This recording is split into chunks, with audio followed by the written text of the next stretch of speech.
โอ้ยอ๋อกูว่าแล้วอย่าสุกินตำคูหันมาพี่ตั้ง2 กำผลโอ้ย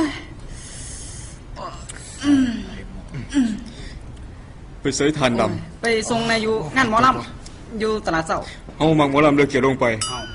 รถเขามีแต่เพลงสตริงคือว่าจังสันบรุงแบล็กอายกำลังมาใหม่ตัวนี้เปิดหมอลำให้ฟังเนี่ยคอยมีเพลงหมอลำมีแต่เพลงสตริงกันยังวะ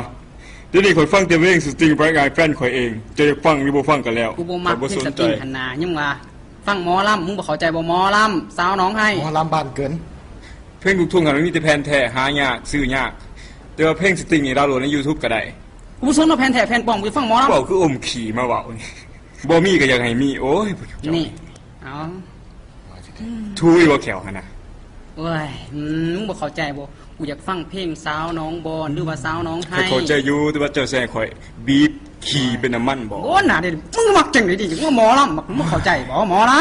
ำเอาปืนข่าวมึงเอาปืนมาลำกูฟังข่อยดำบ่เป็นบ่เคยดำจักเทื่อ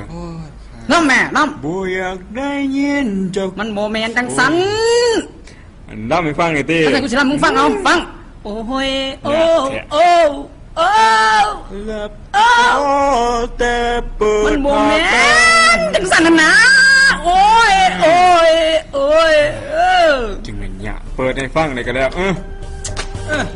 เปิดให้ฟังเตือนได้ก็แล้วนี่ล่ะอยู่สิแม่ถือใจแน่เปิดเสียงกันนะเปิดเสียงกันนะมันคอยโพดกูฟังบ่คักมาไหนเปิดนี่ได้บ่เปิดกัน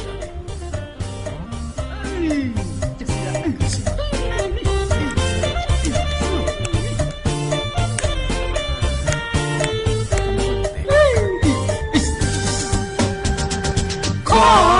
ยจงคอยน้องอยู่น้องบนเอ้า